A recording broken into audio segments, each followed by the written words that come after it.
Sports Network presents the College Lacrosse Game of the Week, live from Ford Field on the campus of SMU.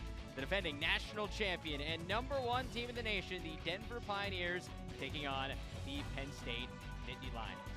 Welcome here to Dallas, Texas, alongside Evan Washburn. I am Travis Eldridge here on LSN. Happy to be with you here in a beautiful day for some lacrosse. Let's get to this matchup. Denver has been about as good as it gets here this season. 7-0 to start things off. Another fantastic start for Coach Bill Tierney. It's really been impressive. You think about what they lost last season, some key pieces, but what I love about what he's done, he's weaved in freshmen into a team that still has some really impressive players in key positions, but to beat 3 top 10 teams through 7 games says a lot about what this team can do.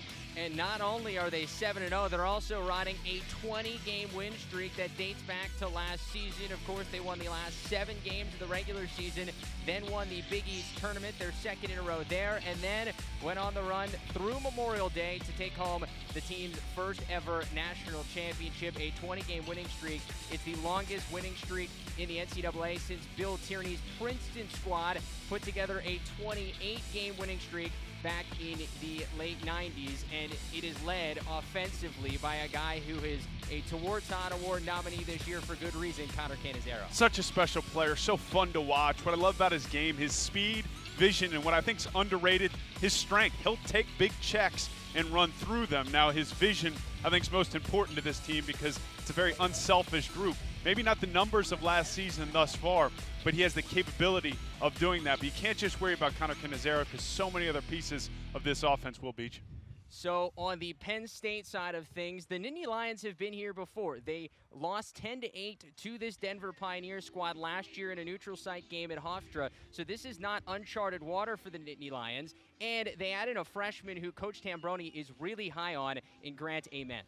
He's came into the college game and doesn't seem to be overwhelmed by the speed and power of some of these defenders. Now, that'll be a different story against Denver, most likely matched up with Christian Bergdorf, a big, bruising All-American defenseman. But I love the pace in which he plays, and he's your traditional quarterback, and he adds an element to this Nittany Lions offense that they've been desperate for. He'll have to be at his best today. Coach Tambroni saying he was the key for this offense, the piece they were missing last season. We'll see if he can lead the Nittany Lions to an upset over the #1 ranked team in the country. And welcome back here to SMU's Ford Field. Travis Eldridge, Evan Washburn along with you. Get ready for opening face-off between Penn State and Denver. We are here in Dallas, Texas for the 8th annual Patriot Cup. This, though, Evan, described as the largest lacrosse game that Texas has had here in the state. Always fun to see this game grow and go on a bit of a barnstorming tour, if you will. Check out different markets. Dallas, obviously, in the high school and youth leagues has already exploded. But to see this caliber of lacrosse, if you're a kid in the area, is something that you should relish, especially Denver with what they've put together and the way they play is something you can walk home away thinking, ooh, I could try that. This is part of a large day of lacrosse here at SMU's Ford Stadium. It started with a high school game earlier this morning and then continues with a couple more high school games after this and an MCLA game tonight. But, of course, the marquee matchup, Penn State and the #1 team in the country facing off here as we're just about ready for opening face-off here at SMU. And when you talk about face-offs for Denver, you always have to mention Trevor Baptiste, the first-team All-American last season. Just about 70%, 69% at the face-off X for Penn State. Billy Lombardi will take the opening face-off. You'll likely see him and Josh Wellman splitting face-off duties for the Nittany Lions.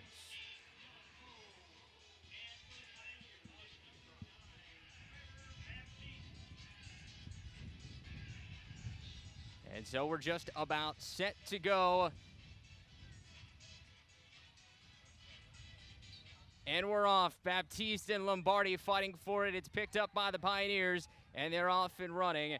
It's Tyler Pace with it for Denver to set things up on the right side of the field. Pioneers starting offense and starting attack. You have Connor Cannizzaro, Connor Donahue, and Jack Bobzine. At the midfield, you see Zach Miller, Colton Jackson, as well as Tyler Pace, we already mentioned. This is Donahue with it at X. Brings it back up top to Pace. They work it around the outside of the box. This is Miller. Miller back up top to Bobzine. And this is Pace, a swim move, shot high. And it's a race for the backup. It's going to go to the Nittany Lions as Penn State gets an early stop, and they'll look to clear.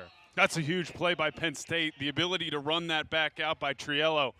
That's kind of gaining yourself an extra possession. You're going to struggle at the X against Baptiste, so every chance you can to generate an extra possession or limit Denver offensively with their possessions will be key to trying to pull off an upset. The margin of error, Travis, is so small for Penn State in this game. And this is Nick Aponte with it in the Nittany Lions' first offensive possession of the game.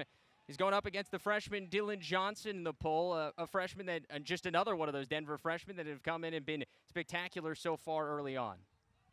There's a flag down. There's a flag down for Denver. Penn State, an extra possession here. This is Ament, the spectacular freshman for the Nittany Lions. He leads the team in points, 12 goals, 19 assists so far. Here's the midfielder, Florence with it. Matt spins towards the top shot. It's wide, but Penn State will go on the man up.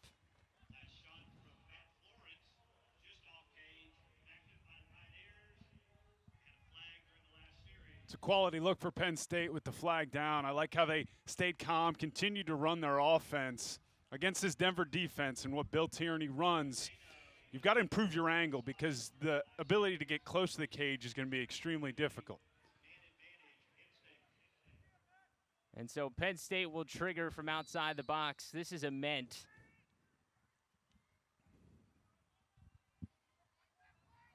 Florence with it on the outside. This is Daniel Craig. Craig, Ament has it across the middle, working it around. In the middle, Florence in a little bit of trouble, scoots out of it, looking for a shot, doesn't take it. A shot high and a score. Penn State is on the scoreboard. Ryan Prestro with the first strike of the season. The Yorktown Heights, the junior out of Yorktown Heights, puts the Nittany Lions up 1-0.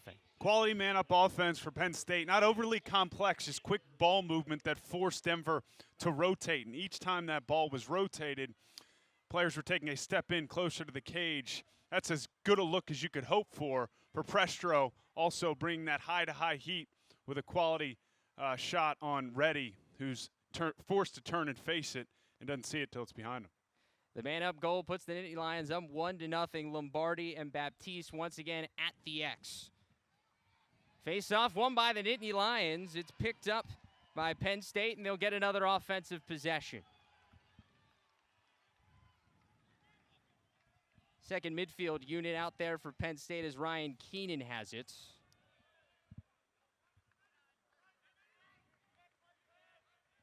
And Penn State will set things up. Got Hill in that unit, Kevin Hill. Prestro, as you already saw, score a goal, as well as a shot saved by Reddy, and the Pioneers will look to clear.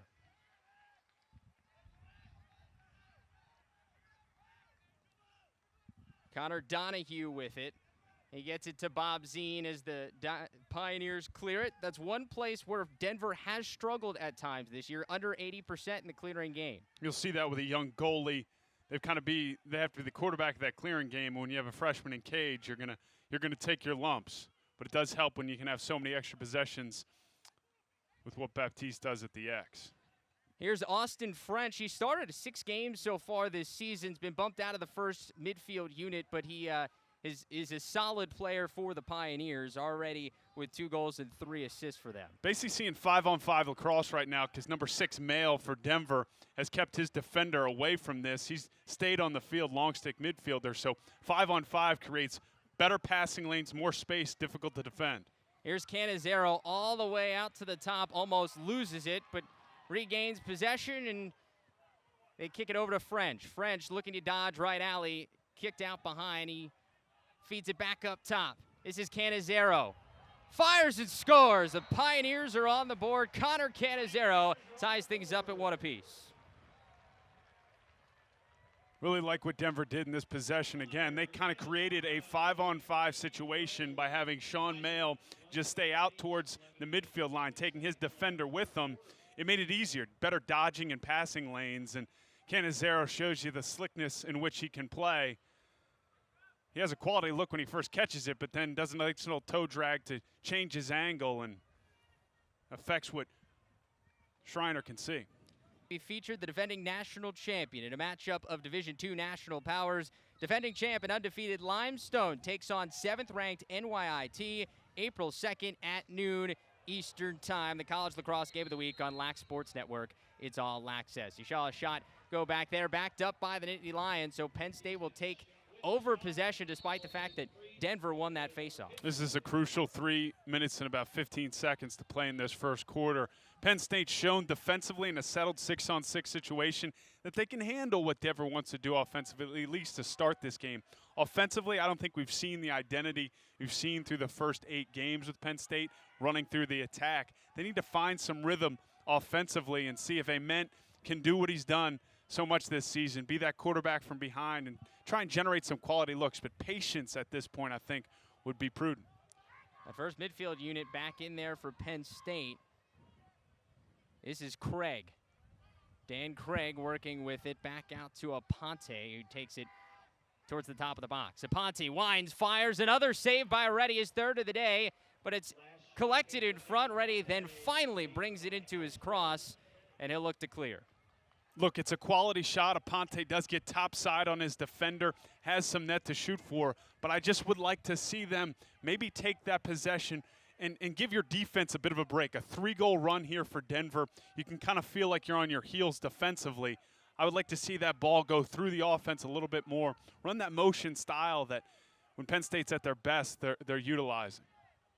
In there now, Brendan Bomberry for the Pioneers. He's been a man-up machine for Denver. He leads the nation with 8 man-up goals so far this season. But this is Donahue with it behind. Kicks it back out top. This is Austin French.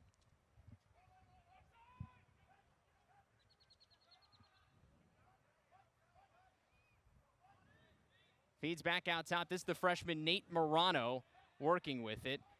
He scored the game winner against Air Force earlier this season.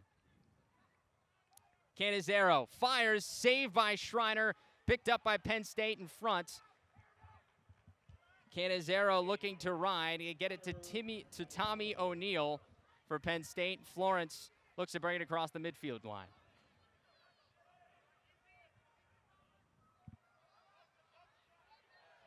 And a flag is down, so Penn State another opportunity. They get a free possession here, maybe put another goal on the board, cut this back to a 1-goal game. I'd hold this ball for the next 51 seconds, 50 seconds. Start the second quarter with possession. Don't even deal with that face-off X and Baptiste. Unless you can generate an extremely quality look here. But, again, shot selection so important for Penn State in this game. Here's Sanders. He leads the team in points, or in goals, excuse me. He's got a good look, fires and scores. 5-hole for Sanders. TJ Sanders, his 19th goal of the season as Penn State gets it back within 1. Less than 30 seconds to go here in the opening quarter. And this would count as a quality look for Penn State because you get Sanders not in just a great shooting area, but he's able to catch it with his dominant left hand, and his release is so quick. He's within 10 yards, and they can double up here. But credit Keenan, the ability to draw 2, and then the off-ball movement of Sanders, where he really is at his best when he's coming off that crease and finding windows to shoot for, especially with that dominant left. Welcome back to Ford Stadium in Dallas, Texas. Penn State and Denver, second quarter about to get underway. 3-2. Penn State trails the defending national champions, but they've got a man-up opportunity here to start the second. This is Ament, the fantastic freshman so far, as Sanders, the senior, collects to Florence.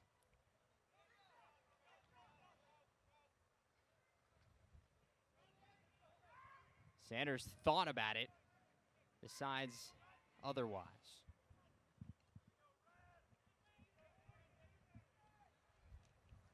Feet up top to Florence, shot and a score. High to high for Matt Florence, and the Nittany Lions have tied things up at 3 apiece. This is phenomenal vision from Kevin Hill. Ability to see over the defense and skip this ball through, and he puts it in a situation, in a place for Florence to be able to step into it in rhythm. And that's so difficult for a goalie. Reddy's got to turn quickly, try and find this, and the placement by Florence, but that goal is really earned by the vision in Kevin Hill, and we're seeing a much more efficient, albeit that was a man-up possession, offense for Penn State at the moment. Florence's 13th goal of the season, first of the day. Penn State has been able to neutralize Trevor Baptiste at the faceoff X for the moment. And once again, another loose ball, and it's picked up by the Nittany Lions. And Penn State will look to try to get the clear as Denver's going to ride them hard. Can't be said enough how important it is that James Burke's back in the lineup. 16 in gray for Penn State, dealt with an upper body injury. He's really the pulse of this team, not just in terms of leadership, but he leads that rope unit. The rope unit being defensive midfielders, wing on face-off, and face-off guy. They generate a lot of their transition game from what Burke can do, and he'll be so key throughout this game, collapsing on Baptiste. Baptiste likes to win it to himself, and then he's going to have to deal with the defender. Burke's quality of defense and ability to put that ball on the carpet will be huge, and that was a great example of it. Coach Jeff Tambroni spoke about earlier in the week, you don't have to win the faceoff one-on-one with Baptiste, but if you can win the team faceoff, Penn State is going to have an opportunity. Here's Sanders looking to capitalize, and he does. Another score for Penn State, a little 3-goal run, and they have another lead, 4-3, Nittany Lions. And this is Sanders just using that indoor box game that he grew up playing. And it's poor on-ball defense initially from Denver. You've got to get a jam on Sanders, not allow him to get inside. And he wants to get to his left. Obviously, he's a left-handed dominant player, so you can wait on that trail check. But what Sanders does so well is he tucks it inside, so it's almost near his chest, so you don't have that home run last-second check that often you will get with an attacker. Billy Lombardi once again at the face-off X to face off against Baptiste. I think it's interesting, Lombardi faced off all game against Baptiste last season in that 10-8 loss at Hofstra, so that experience probably has to help going up against a face-off guy that's as talented as Baptiste. This game is always a chess match, and the face-off game that is. And in experience, Travis is helpful, but it also goes both ways. Baptiste knows what Lombardi wants to do well, and that's really what separates the good ones from the great ones. Baptiste is struggling a bit, at least to his standard. How will he adjust? It's so much of a mental game there to see what Penn State's throwing at him and how he'll adjust and be better in this second quarter and as this game goes on. Tambroni saying that, you know, if you keep him around 60% in Baptiste's favor, 40-45% if you're Penn State, you have to be happy with the opportunities you have to possibly win this game, and that's what they're at so far, 50% for each side. Denver has it now. This is Zach Miller, the junior midi. Miller dodges, feeds behind a Donahue. It's almost picked off, but collected once again by Miller, and they reset things up. Pace over to Jackson. Tyler Pace with it back at the top of the box. Denver's offense hasn't been as clean as you've seen in recent weeks, at least to start this game. I mean, they set an extremely high standard, but you're seeing a lot of ball-dominant dodging, which is not something Denver's used to. Pass goes through to Cannizzaro, and he's not going to miss from there. Top shelf for Cannizzaro, and Denver has tied things up at 4 apiece. Look, a goal's important, and Cannizzaro is one of the best players in the country, and he gets a great look, but just to further that point, that's a ball that was put on the carpet and skirts through, and Penn State's not there for the ground ball, and Cannizzaro makes him pay. But those aren't the type of goals that you're necessarily used to seeing Denver score. They're much more of a ball movement, assisted goal-type offense, but they'll obviously take it, and you just can't lose sight of Cannizzaro. And again, when that ball's on the ground, you have to take advantage of your Penn State. Obviously, Denver and Cannizzaro have gotten a few by him, but those have been quality looks. That's by far his best save of the game. And that was the first time we saw Penn State slide when I don't think they necessarily needed to. They've slipped back in that zone. Will they be able to handle the shooters? And that falls on Schreiner because Denver's going to get some quality looks from about 10 to 12 yards here as Penn State's in this zone. Behind to Bob Zine. They work it back to Parietti towards the top of the box.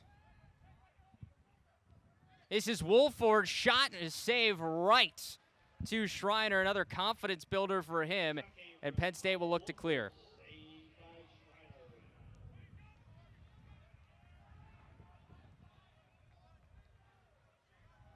Bringing in is Keenan, and the Nittany Lions get another opportunity. Game tied at 4 here, 10 minutes to go in the second quarter.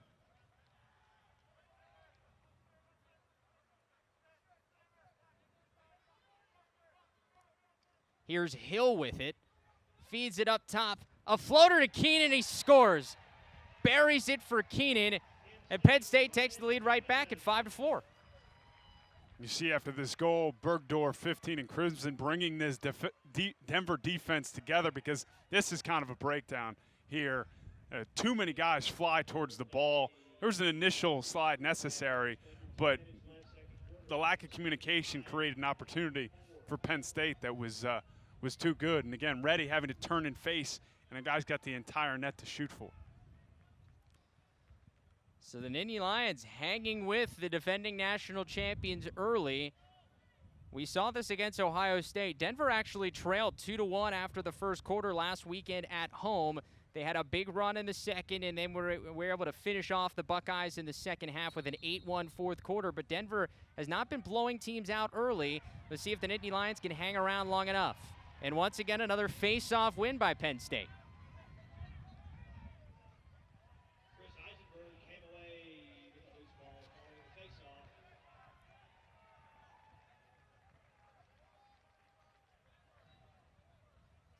The one thing you haven't seen from Penn State, Grant Ament has been neutralized a lot by Bergdorf, but other guys have been getting it done for the Nittany Lions. This is a Ponte and Sanders playing pitch and catch with it at the top of the box.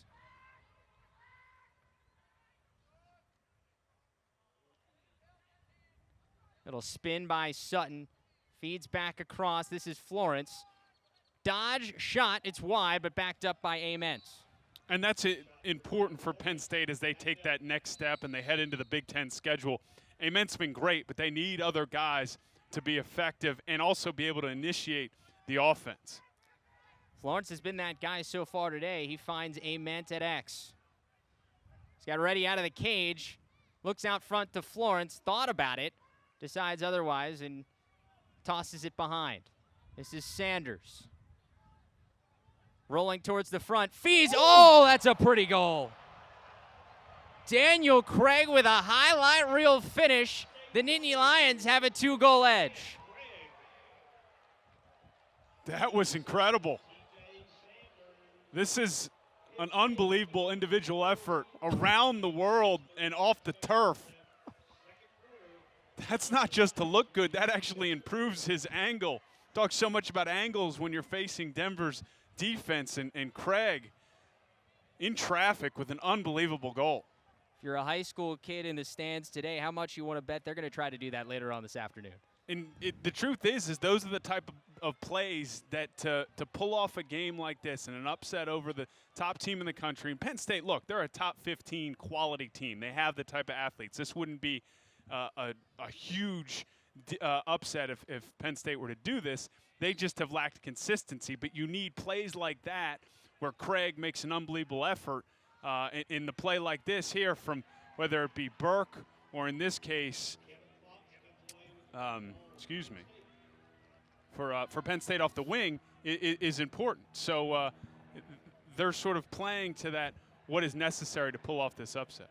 Kevin Fox was able to pick up that ground ball, and Penn State will set things up once again. A 2-goal advantage on the #1 ranked Pioneers here as it ticks down below 8 minutes to go in this second quarter.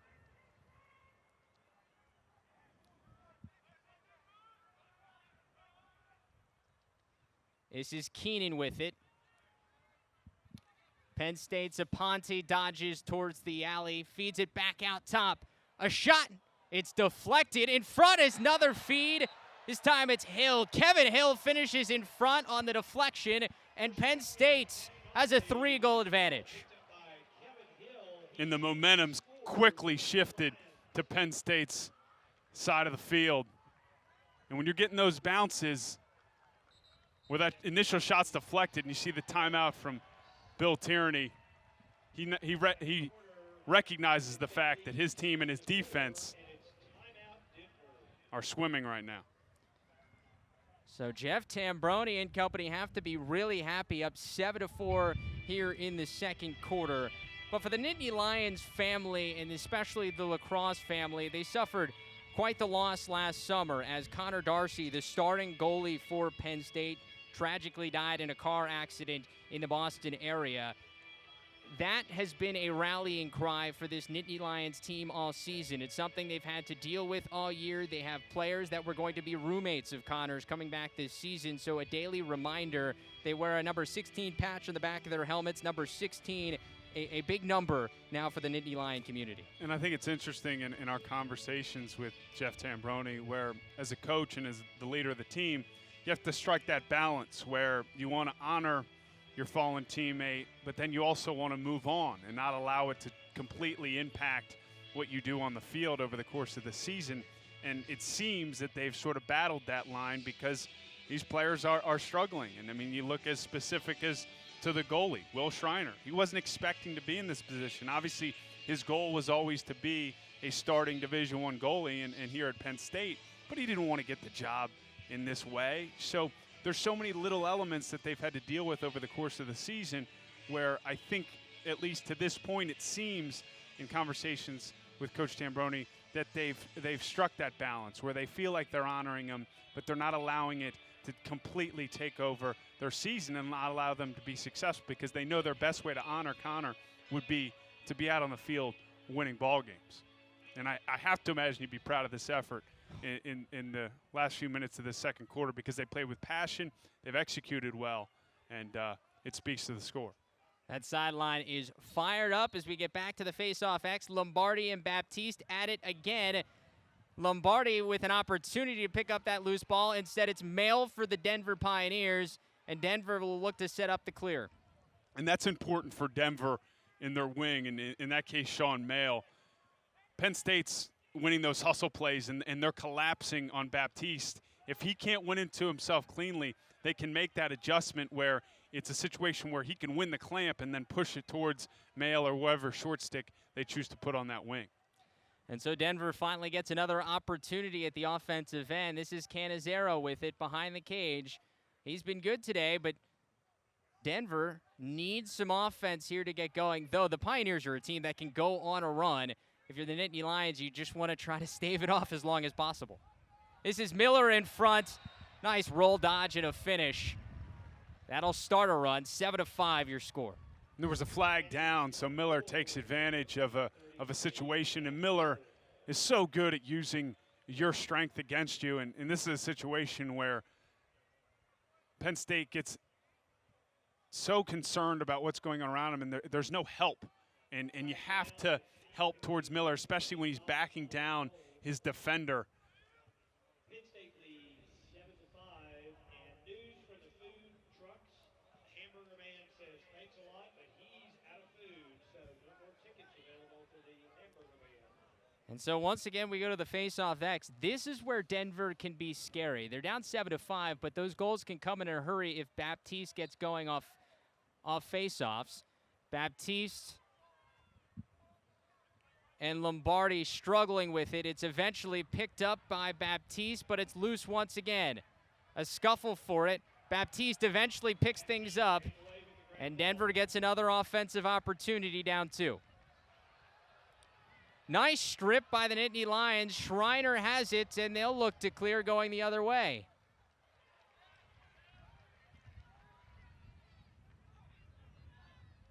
Another example where just Denver offensively hasn't seemed to play with that pace and that team-oriented system that we're so used to seeing, where that ball is moving around the horn so quickly. We've seen, obviously, 5 goals to this point, but they've either been in unsettled situations, individual effort, the last one from Miller.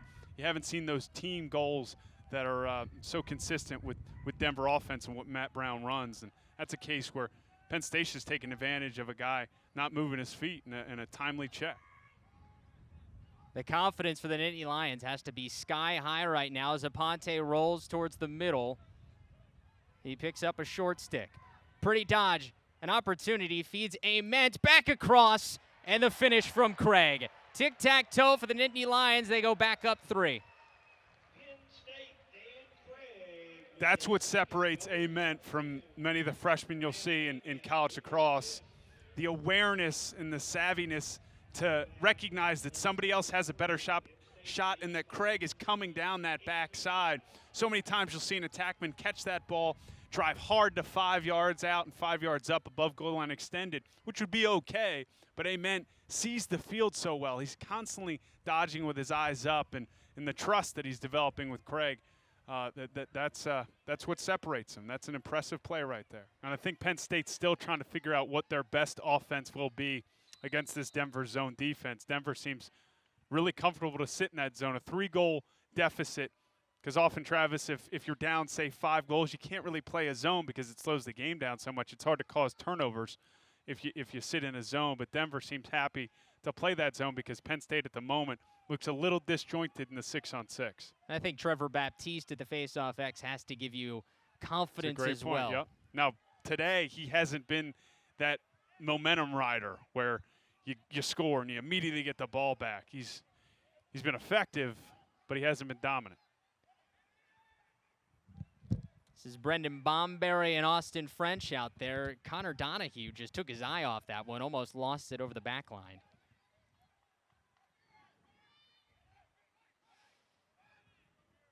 Here's Austin French, dodging towards the alley. Feeds in front, Bob Zine. He finishes this time. Denver cuts it back to a 2-goal Nittany Lion advantage.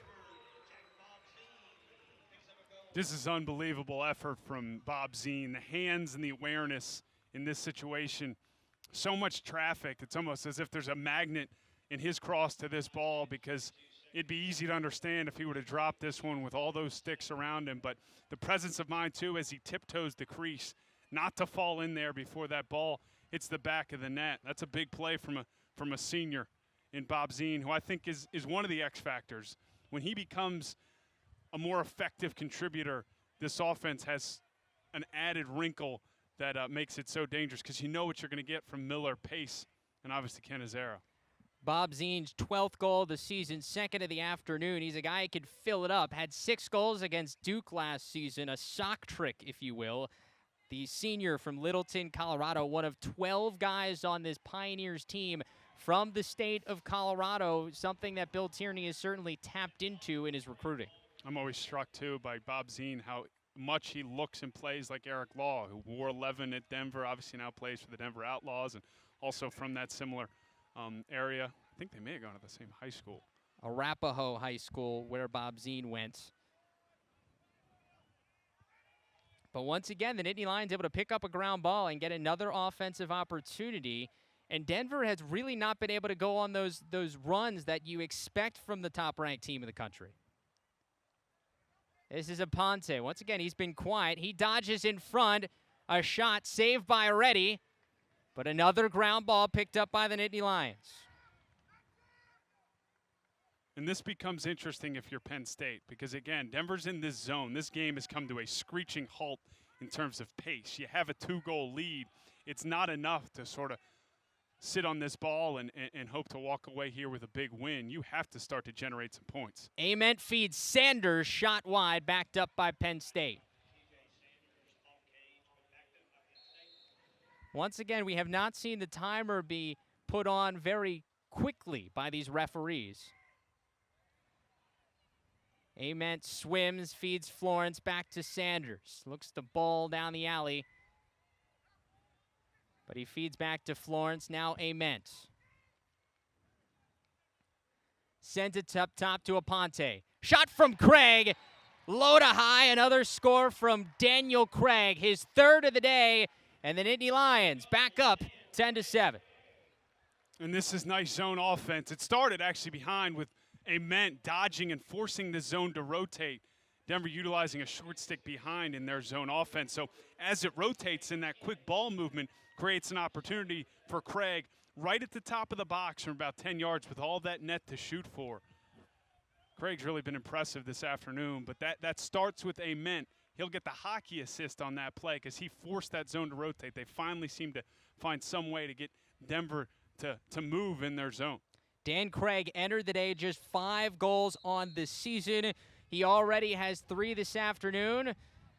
A violation at the faceoff X gives the Nittany Lions the ball once again up by 3, under 4 minutes to go here in the 3rd quarter.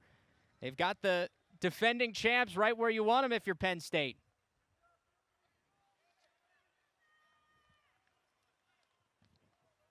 And And I can't believe I just put together that his name's Daniel Craig.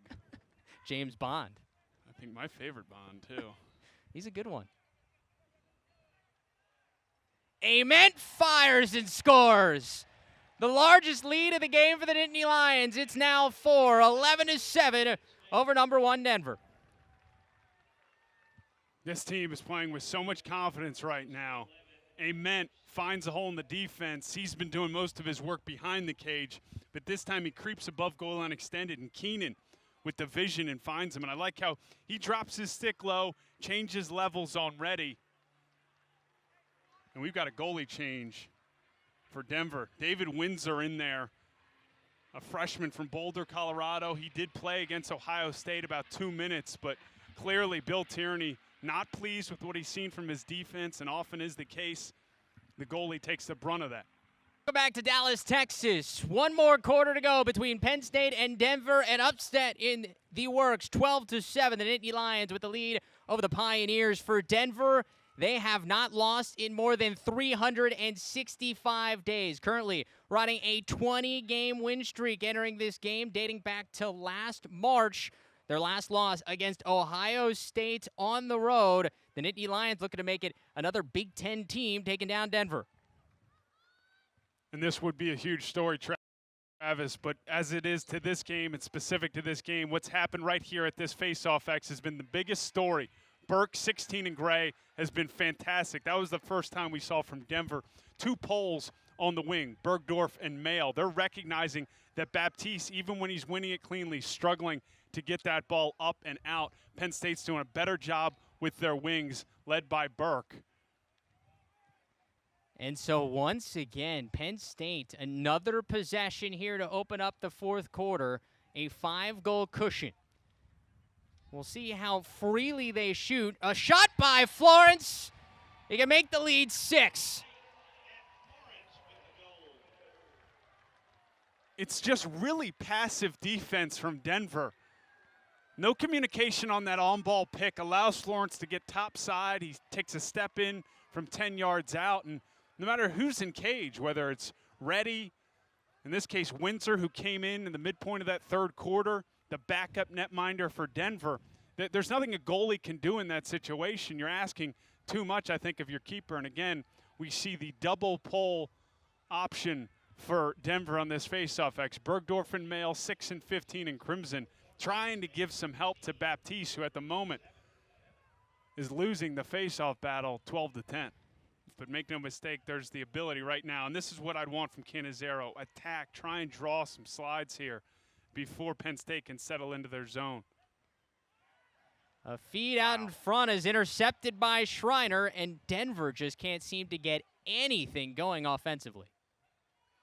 And Travis, what we're seeing too, and it should be stated, is that this is the potential that Penn State has. I mean, the amount of top 15, top 20, top 50 recruits that they have on the field right now, and you can argue about what those numbers mean coming in, but look, Jeff Tambroni's brought in some of the top-tier talent when it comes to high school players, and other than one trip to the NCAA tournament, it hasn't always translated, and this year has been a little inconsistent, and he admitted that, but when things are rolling and they're playing the brand of lacrosse that he wants on both ends, they have all the ability in the world to be dominant over the number 1 team in the country and make a run in the Big Ten.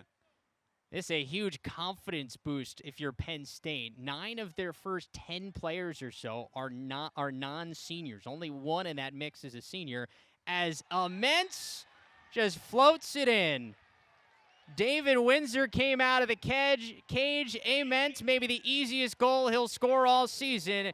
Nittany Lions rolling up 15-7. And look, you're going to have to try things at this point, but this is just a lack of execution when it comes to a player being hung behind. Windsor, again, our backup goalie for Denver, kind of comes out because Bergdorf's hung up. That's not a double because they're down so much and they're trying to force a turnover. That's just a lack of communication on how to handle a guy being hung up behind the cage, and it's indicative of what we've seen from Denver defensively. Giving up 15 goals is not something you see very often from this group. Look, they're not the most talented. They've got some youth in key positions, but this is a Denver defense that can be really difficult to deal with, but we just haven't seen the communication this afternoon. That's what's most surprising. It's the most goals that Denver has given up all season. The previous high was 12 in an overtime win in Chapel Hill against North Carolina. Cannizzaro dodges in front, and he gets that one to go. Finally, the Pioneers end the Nittany Lions streak. Cannizzaro gets it back to a 7-goal advantage. And this is what I would have loved to have seen 5, maybe even 10 minutes ago, where an early offense, before Penn State can settle into whether it be their zone or their man, Cannizzaro is an electrifying athlete and dodger from behind the cage. And Arano's done a nice job on him, 17 in gray. But look, Cannizzaro's the better player and can win that matchup with his athleticism. I just don't think it's enough right now with a little under 4 minutes to go.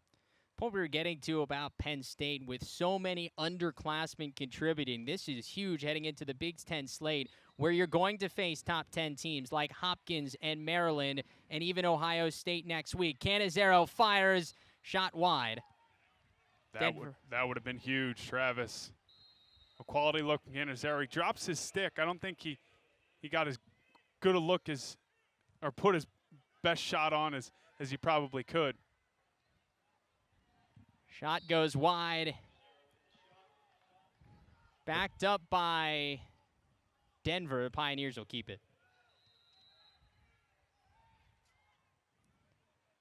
And you see Denver trying all sorts of middies and opportunity, people out there trying to get something going. That's Cannizzaro feeding over to Wolford.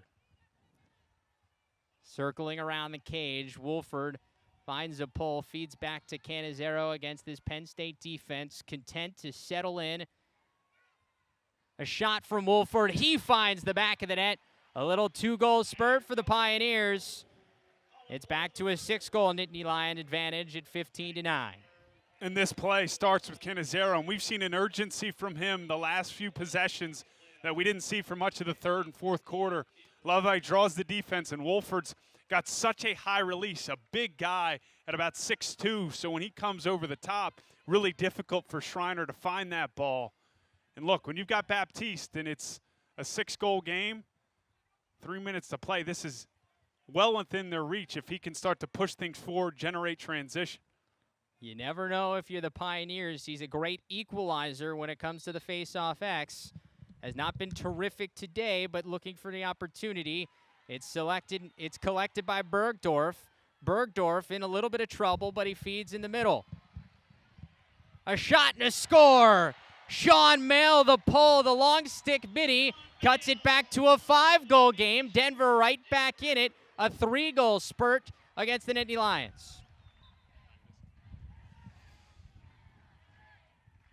Starting to hear some of the Penn State fans that have made that trip down from Happy Valley get excited as they can taste this one. 1:36 to go, a 5-goal cushion, and they have the ball. Desperation time for the Pioneers. Denver will now press out. You see Windsor wants to get out of that cage so they can double. If you're Penn State, keep the ball above goal line extended. It makes it much more difficult to double team. Plus, you obviously have an open net to shoot for, but they're going to attempt the double right now. Windsor's in the corner. That's a hold. No flag, though. Craig feeds in front, give and go with Sanders. No need to push if you're Penn State. As Craig looking at cap, an impressive afternoon, but he stepped on the end line, turns it back over to Denver, under a minute to play. Here is Mail, looking for anything in transition. If you're Denver, you gotta go. Pace feeds across to Miller. He couldn't handle that low pass, out of bounds. The Nittany Lions with it. 37 seconds to go. That may just about do it.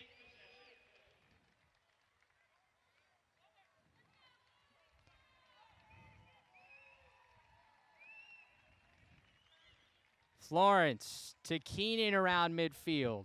I think what's most impressive, Travis, is while they've played really well, they've executed well, it's really been the effort that separated what Penn State did this afternoon than anything else. An effort level that is going to earn them a win over the #1 team in the country. Time winding down as the upset is complete. Penn State 15-10 winners over the defending national champion and #1 ranked Denver Pioneers. The Nittany Lions are going to go back to Happy Valley with a massive resume-proving victory. And I think they proved to themselves, Travis, that when they play with an effort, an urgency, and an attention to detail, whether that's in practice or on game day, they have all the athletes and lacrosse players and ability necessary to beat what I still think is the best team in the country. Look, Notre Dame's in that conversation for good reason, but I think when Denver's playing at their best, which we did not see this afternoon, they deserve to be #1 in the country. But what Penn State showed us and showed the country is that they're beatable. The win for Penn State snaps a 20-game winning streak for Denver. The 8th longest in the history of the NCAA comes to an end as Penn State gets the 15 win. When we come back here on LSN, we'll have Evan Washburn catch up with the winning coach, Jeff Tambroni. Stay with us. The Nittany Lions winners here on the College Game of the Week on LSN. Travis, thanks. Well, Coach, simply put, what impressed you most about what your team was able to do here today? You know, we talked all week about just having to play for 60 minutes, and you can see at the end of the game, if you give Denver any smidgen of an opportunity, they're going to take advantage of it.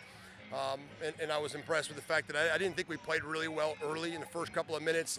Maybe some nerves, maybe guys a little bit over anxious. I thought there were some self-inflicted wounds, but they stayed the course throughout the entire game.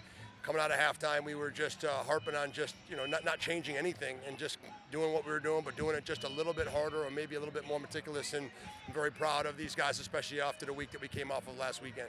Trevor Baptiste is a first-team All-American, and what you guys were able to do at the face-off X was impressive. What do you think were the factors that were most important in that area of the field? Billy Lombardi deserves a ton of credit today. I just thought he really did a great job all week of locking in. Seemed to have a great beat on the face-off X, but I think it was just a complete and total effort by our wings, our attack, our face-off guy, and we knew coming in that was going to be a huge mountain to climb, and we knew that it was going to be very difficult for any one guy to climb it. So we tried to get as many guys as we could involved, and Coach Doctor, our face-off coach, did one heck of a job this week of preparing those guys. And we feel fortunate. I mean, Denver's a great team, and on any given day, we just felt like maybe just today could be our day, and we were fortunate to have enough possession time to get it done. Look, it's late March, so it's just one win. It's not even in conference. But with what you guys have dealt with, whether it be in the offseason, throughout this year, what's the value of this win against the top team in the country? I will say this, just taking it away from the value, just the value of having these guys smile after the summer that we went through and the year that we've gone through, and watching these guys tear up and show emotion about a teammate. This is it's a great feeling. So I'm happy for these guys. I'm proud of them. You take anything about RPI or wins out of it, and you just say you can just feel great for these guys that they can smile. Well, Jeff, you're one of the good guys, so it's good to see you get a big win. Appreciate it. Good luck the rest of the way. Thanks, Dave. Appreciate it. TJ, come on in here. As one of the seniors on this group, how would you best describe what your team was able to do this afternoon? Yeah, I think it was just a great feeling getting that done. I mean, we've been a little up and down all year, and it's just nice to get a win over a team like that. Hopefully he'll play big at the end of the year when we're looking to get into the NCAA tournament. So, any Denver defense that's run by Bill Tierney is going to be difficult to find success against. What do you think were the things that you guys did offensively that allowed you to put up 15 goals?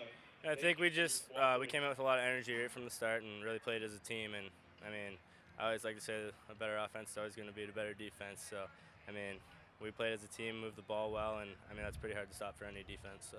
Look, you've experienced a lot of success over the course of 4 years. I'm just curious with what you guys have been through, and then just where you stood in the season, what it means to knock off not just the #1 team in the country, but a team that won the national championship and up to this point had won 20 straight games. Yeah, obviously it's a big win for us. Obviously it builds some confidence, but we just got to make sure we get back to work next week. We got a big one next week too, so Big Ten play starting, and Ohio State, and we definitely want to win that one. It's a Creators Cup game, so we'll be ready to go next week too. We've got some momentum to ride. Really appreciate the time. Congrats. Safe travels back. Enjoy this one. Thank you. Travis? Thank you, Evan. With all Penn State has been through losing their starting goalie to a tragic accident this summer, and everything that you had to deal with that. Penn State able to smile, as Coach Tambroni said in that post-game interview, and they've got big smiles as they ride back to Happy Valley. 15-10 winners